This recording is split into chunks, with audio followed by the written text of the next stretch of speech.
it'll work now. Yep, and now they have to deal with the Vi. Vi actually a super strong combo. And the thing is, you know, people think, oh, I think they should go for the Vi. I think the Vi is better than Nocturne, honestly.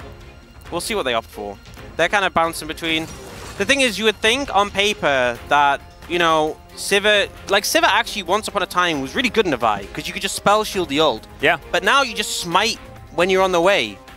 And then you just break the spell shield and get the knock-up. Yep. So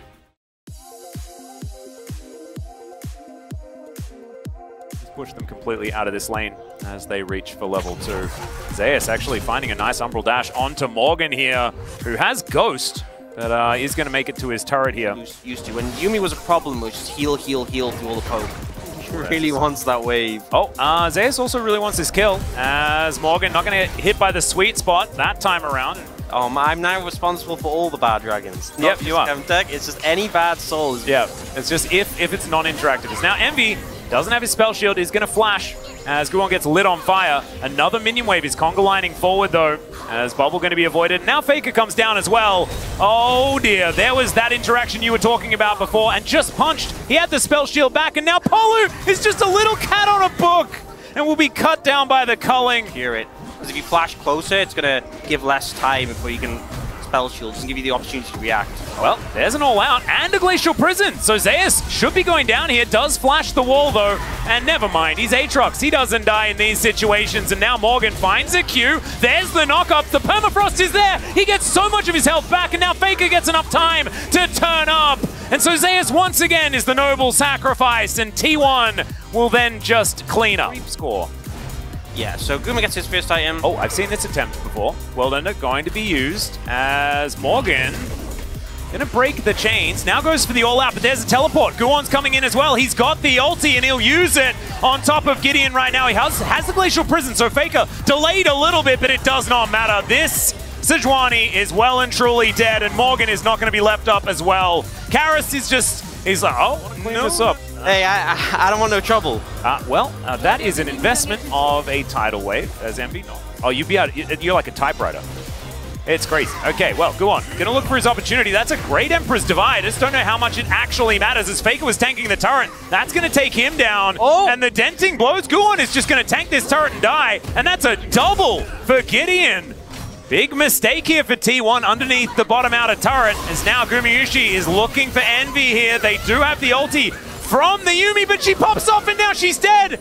Oh, T1, can they finish the dive? Is Envy actually going to be okay? As Carrier thinks no. He does pop the shield, and now he's in between these turrets, and that is the 1v1. That's a dangerous Nami. Stop to go surfing. Flashes away. Yeah, he wanted to go surfing. And Carrier nearly takes a tower hit. Potentially could have turned it around, but very precise. Yeah, you know, a lot of people talked about going like Kraken Navori is like the more tank shredder build. Yeah, that's all right. They do find the Glacial Prison onto Faker, but there is so much keeping him alive. Emperor's Divide lands onto 2, but where is the damage here from the bros? Gideon's not actually taking very much of it as the all-out does come on through. The help with the turret was employed, but unneeded, as Guwon will be taken down. It's a 1-for-1. Karis in trade, but now Gideon is going to face check. There's the bubble, and Gumayushi says goodnight.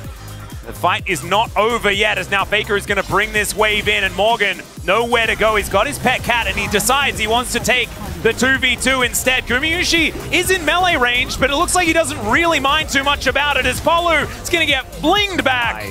The space of somebody else at the same time, and it gets confusing for me. That's my excuse as Envy to take a Q.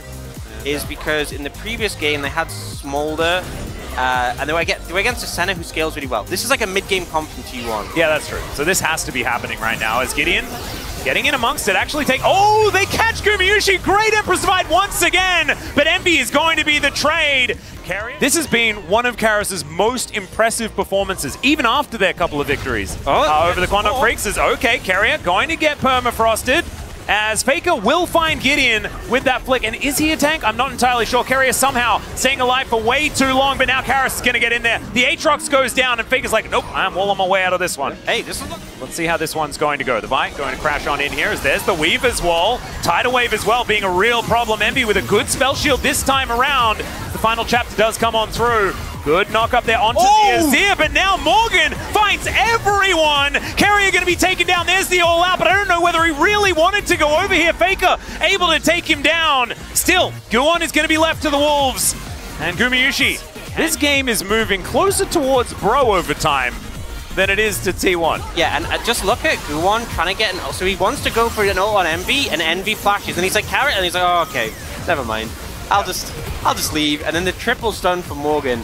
I think maybe ulting like Guwon backwards would have been the better call, but he definitely saw blood in the water. You know, kind of hype beasted it, kind of paid for it. He was in the flow state. Yeah, large amount of damage. Oh, there's a flanking Aatrox. Well, tidal wave is going to be invested here as Envy. I don't know about that one. There is the Vi, manages to catch out the Sivir and Karis. The next one on the chopping block, and the flanking Aatrox.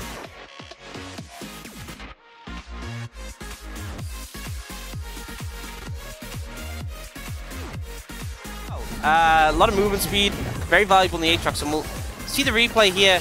And yeah, so the best friend bonus you can see is still in the Sivir, but choosing to attach to the... I mean, I guess it's just because of Sums and Zhonya's, but Envy tries to duel Guma, and then gets ulted by Vi. And then Karis is trying to make something happen in this moment, but the target selection is very effective from T1. Kill the carries, yeah, and then win. And a little bit of a disconnect, I guess, with the movement, but you don't want to be moving by whatever means you have. You know, contest them slightly. All right, Gideon actually looking for this. Oh my god, what the heck? He's so fast! What is that?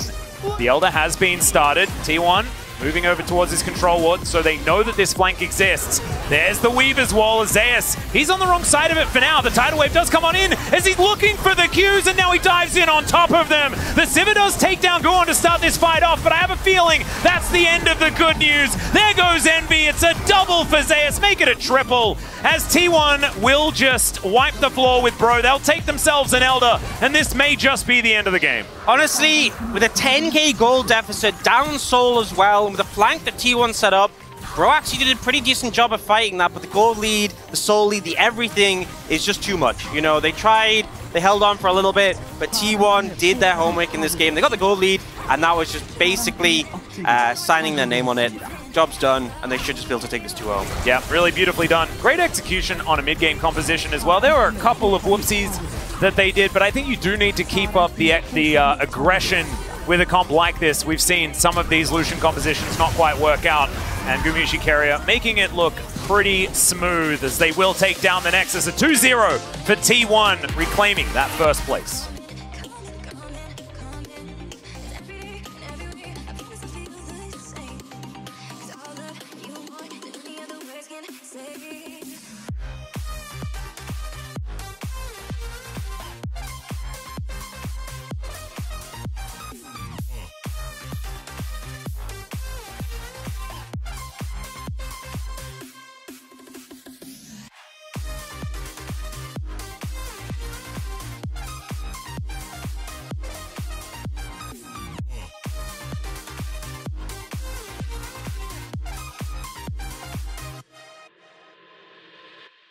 Actually looking competitive for a bit, which is not easy to do when you're 10k gold down. No, not at all.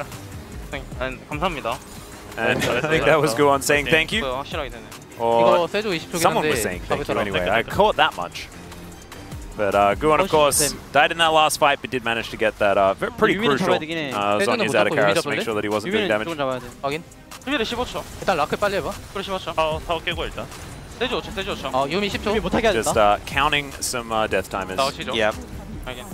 내가 먼저 할게. See that, you know, as they get closer to the game being ended, they're kind of like, yeah, it's fine, we got it. You know, just kill the Yuumi, which, you know, I respect that. Killing a Yuumi next